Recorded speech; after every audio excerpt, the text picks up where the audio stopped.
Here's a little story about a young boy who at the age of 26 still hasn't yet gotten past the peach fuzz stage. He only has the ability to grow a chin full of short and curly whiskers and is a bit jelly about my full beard.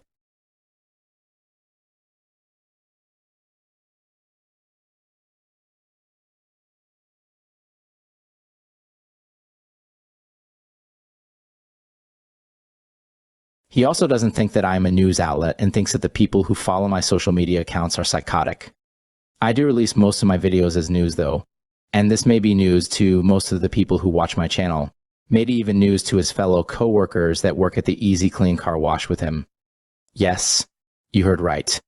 He is or was employed at the car wash where his narcissist manager Bobbi-Jo. Oh, sorry, I was reading Spanish for a second there.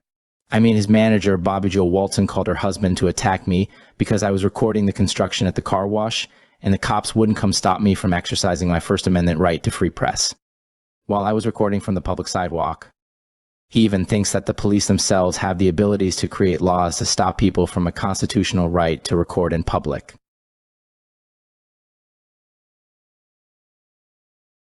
Seems that not too many people that work at that car wash have a grasp on reality or any understanding of the law. They think the guy that attacked me, Ricky Walton, had the right to put his hands on me and snatch my camera and iPad Pro out of my hands and threaten me.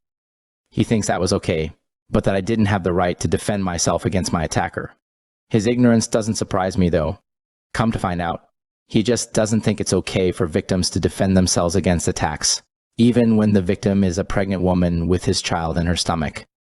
Which leads us into today's story.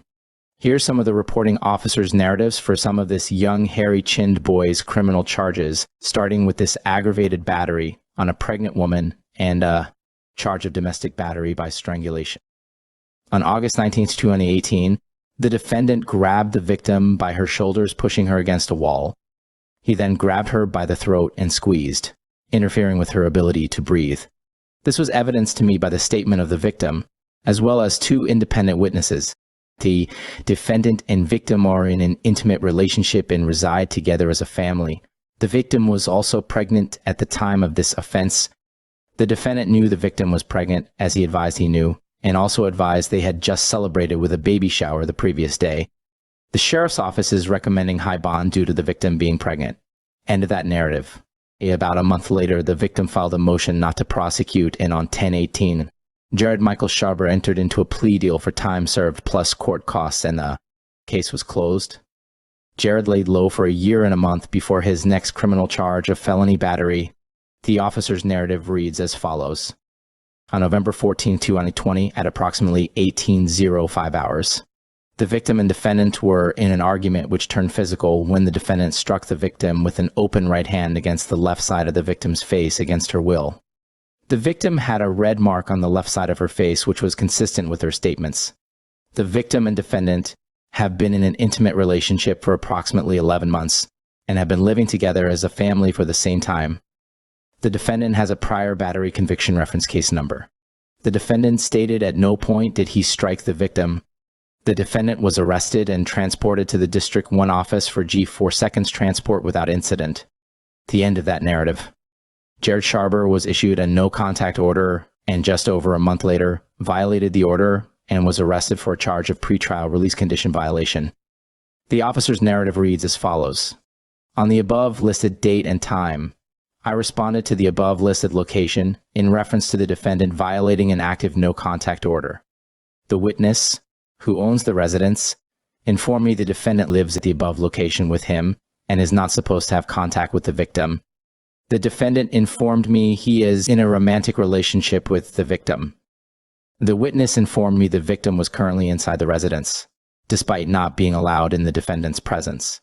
The defendant acknowledged he knew he had a no-contact order, and the victim was inside the residence.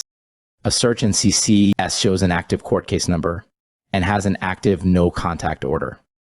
I arrested the defendant for violation of pretrial release and transported him to the Land O'Lakes Detention Center without issue. End of the narrative.